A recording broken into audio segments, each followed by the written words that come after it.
सनम को जोहार ज्ञान सेन यूट्यूब चैनल पाहटा सेद खन सनम को सगुन दाराम दिलाबन गाते को आर मिट्टी नवा वीडियो रे सनम को सगुन दाराम और नवा वीडियो दोबन नेल दाड़ेया सिंह आजमा बना मित गिद्रा कहानी कहानी ना नितुम दो हुयुक कना रस्क और नवा कहानी दो नेने पेते पोतप खन अगु कन और नवा दुकिन ओल अकादा मानसिंह मांझी ओलखोबा गोंके तकिन देला तले बाबन बिलोमा तेहना कहानी बन आजमा रस्क और जहाँ को जुदी नवा चैनल पुलू बन नेलेया उनको गोठन अरदास नवा चैनल बो सब्सक्राइब मा ओना साथे बेल आइकन से घंटी बन दबामा एनखान आपे ठेद अडी लगन नोटिफिकेशन सेटेरोआ और इना वीडियो बन नेल दाड़ेया डिस्क्रिप्शन रे टेलीग्राम ना लिंक एम कना सनम को अरदास टेलीग्राम बन जॉइन मा और नवा कोरेना पीडीएफ को बन ᱧᱟᱢ मा देला तले तेहन दो बन नेला मित गिद्रा कहानी के कहानी ना नितुम दो हुयुक कना रस्क टाटा बाजार खन बाहरे रे मेनाआ रानेडी ओंडे गे मित ओला रे मित तिल्ला हपन आज रिन बारिया कुड़ी गिद्रा साव ए ताहेनाय उनी तिल्ला दो हटिन अकनाय आज जावाई दो जुवन बेला रेगे जीवन रेना आत्रा तड़म डहार रेगे आज दोय बुलुंग बेपार ए चलावना उनी मित कोड़ा गिद्रा होय ताहे आय उनी कोड़ा गिद्रा हो नासे खाबा ककुआ गो तारेन रे सेबे गो लेनाय उनी हो आज रिन गोगो आर बारिया मिसिरा बगी कतेत आज बाबा लेकाय बुलुंग बेपार ए नीर ताब एनाय उनी तिल्ला तला टंडियन रेहोय मोने जीवी दो बाय हरसुल लेना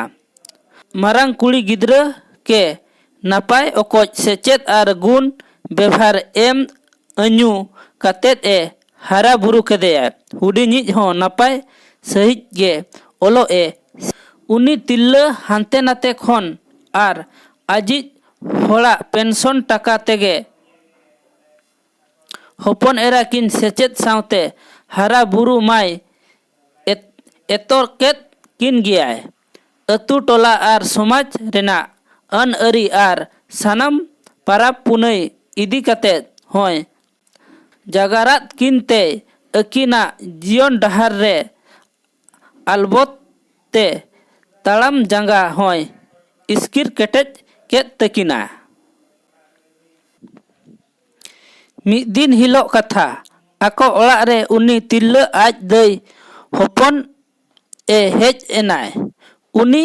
आज बाबा मेनेक उनी तिल्ला आज तेन्यांग दो मिद मारांग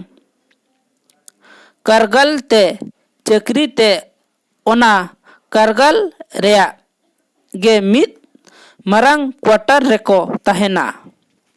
दिसोम रे उनको दो बाजार रेया होटल से मॉल करे को दालानते को रस्का रोमोजा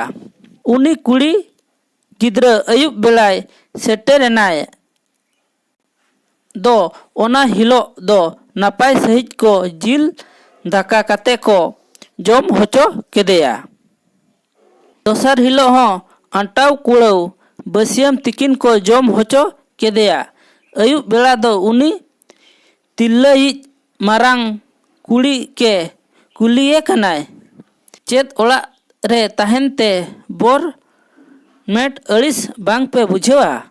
आपे ठेरमान संगिन नेचेलो हो बनुआ एन हो बांग ए मोकोजोआ चेत लेका नौका दोपे ताहे दाड़ेया कना उन रे मारांगिज कुड़ी गिद्राय मेनाय आले दो दई आले आले ले कोपियो नेपेलते खान खा खा ले लांदा जोंगा नपाय नपाय नपाय कथा गोगो लई अलिनाय कहानी कुदुम नपाय नपाय कथा कोय लई अलिनाय कहानी कुदुम लेखाते नुआ मित्तिका रे आर चेत मोने भूलो लेकाना मा आयमा मेनाआ, मेनखान गोगोवाग दुलार आर थुती तमसा खन चेद हों अलिन लगिद दो बांग बनोआ। गोगोवाग आंचार उमुल उनियाग दुलार चेरेज उनियाग दुलार ते देया रे कुहाव आर चो चेरेज कते आजाग लोलो उर्गुम हॉर्मो गुगुत कोले खन अलिन लगिद तेदो आर धरती रेनांग चेद जिनिस रेहों रस्का बांगलिन खोजोआ। आमा कथा इन्या बोहग रे बांग खड़ लेना। उनी हेज एन कुड़ी गिद्रा मेन केदाय। उन रे उनी तिल्ला मेनाय, बिटी आम दो नुकिन साव कथा रे दो बाम दाड़ेया, देला इन गे ओना मुडू आड़े सेद दाड़ानिन इदी मिया। नुकिन दुकिन बांगा उनी कुड़ी गिद्रा हों आर चेद ए मेनाय। पांजा केदेयाय उन रे मेनाय गापा सेता रेगे ककी इन दो ओड़ा इन रुआड़ा। होय बिटी आम बाड़े ताहे खान मा बरसिन गान ताहेन में बांग आर इन दो नोआ ठाव रे दो बन ताहे केया, उनी कुड़ी मेन केदा। कहानी दो नोडगे मुचादना। कहानी आजम कते चेक लका बन बुझाव केया ओना दो सनाम कोगे